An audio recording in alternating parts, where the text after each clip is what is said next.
nuestra primera entrevista del día acá en Primera Página. Ya está junto a nosotros José Vicente Haro, abogado constitucionalista, profesor de la UCB, además presidente de la ABDC.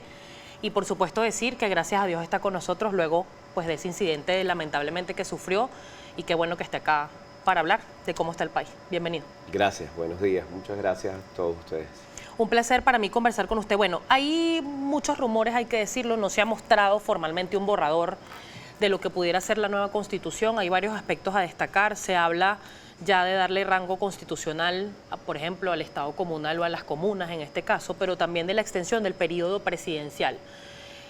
Uno de los encargados, o el presidente de esta comisión de la Asamblea Nacional Constituyente es el abogado Germán Escarrá, y yo quería saber primero su opinión de cómo debería ser este proceso, porque si bien es cierto, la Asamblea Nacional Constituyente fue vendida para esto, para reforzar la Constitución vigente, está fungiendo en este momento como una Asamblea Nacional paralela básicamente.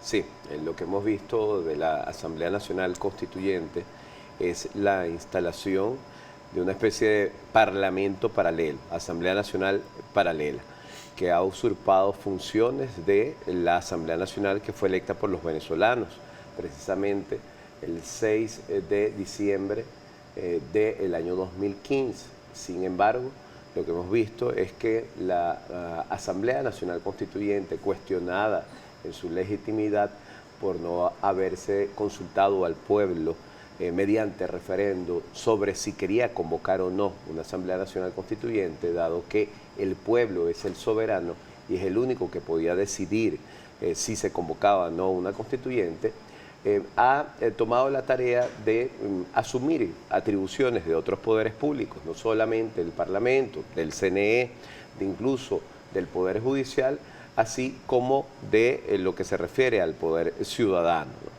En este sentido, lo que hemos observado de esa Asamblea Nacional Constituyente ha sido lo que ellos han llamado unas leyes constitucionales, entre comillas, porque tratan de calificarlas como constitucionales, tratan de darle rango constitucional para superponerlas a lo que son las normas establecidas en la Constitución de 1999 y con eso ir estableciendo una especie de paraconstitución. Sin embargo, la tarea, el trabajo de una Asamblea Nacional Constituyente propiamente dicha es la de redactar un proyecto, un borrador de nuevo texto de la Constitución para una vez discutirlo en Cámara y luego someterlo a la consideración del pueblo, que es el único que puede aprobar o no la derogación de la Constitución de 1999 y la aprobación de una nueva Constitución. Que ese proceso fue lo que ocurrió para la Constitución que está vigente. Es correcto. ¿Por qué cree usted,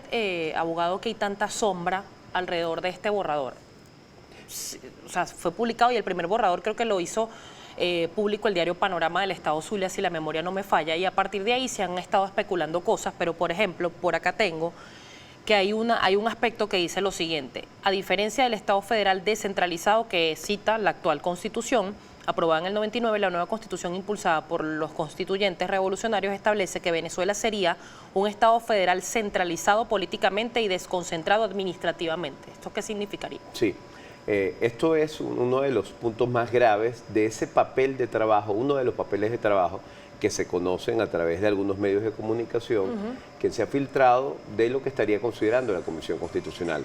Cuando estamos hablando de Estado federal, estamos hablando del Estado que está en la Constitución del 99, con una república, unos estados y unos municipios, que es la estructura que en Venezuela hemos tenido en nuestra historia republicana desde la Guerra Federal en el siglo XIX. Cuando hablamos de un Estado federal centralizado políticamente, significa que se acaba con ese modelo federal, y desconcentrado políticamente significa que el poder político está en el centro, en Miraflores, en el Poder Ejecutivo, y luego lo que son los recursos y los distintos organismos o unidades administrativas van a dirigirse desde Miraflores hacia el interior del país, y entonces a través de una estructura que también se trata de edificar allí, que es el Estado comunal, la estructura de las comunas, de la comuna como nuevo ente político territorial, que sería el ente central, fundamental, sobre el cual giraría todo el modelo de Estado, todo el modelo de sociedad.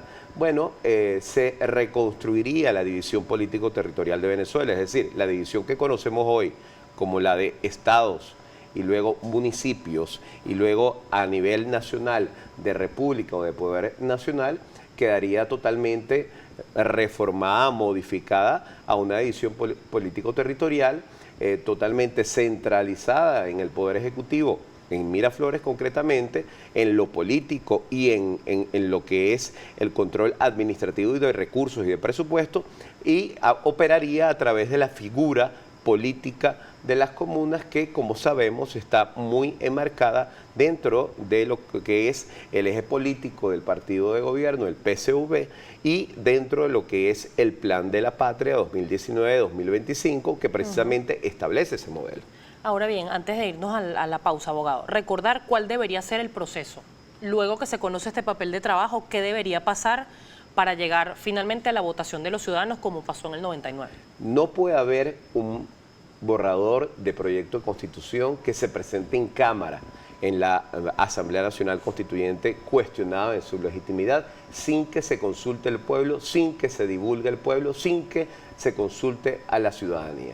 Una vez consultado a la ciudadanía, eso pudiera llegar a la Cámara como proyecto, y luego en proyecto debe haber unas sesiones públicas donde tengan acceso todos los medios de comunicación, no solamente los medios de comunicación oficiales, y todos esos medios de comunicación puedan ser observadores o veedores de lo que allí ocurre, una primera, una segunda discusión, luego una tercera discusión por la naturaleza del texto que se estaría discutiendo. Una vez aprobado un proyecto sancionado por esa Asamblea Nacional Constituyente, repetimos, cuestionada en su legitimidad y en su origen, bueno, ese proyecto, como proyecto, tendría que ser sometido a referéndum y solo el pueblo puede darle validez, solo el pueblo puede aprobar una nueva constitución y derogar la constitución de 1999. Estamos conversando con José Vicente Haro, abogado constitucionalista, profesor de la Universidad Central de Venezuela. Si tiene preguntas, @primera página, y nos recuerda por favor sus redes sociales. José Vicente Haro en Twitter, José Vicente Haro en Instagram y en general en Facebook José Vicente Haro. Allí lo tienen, ya venimos.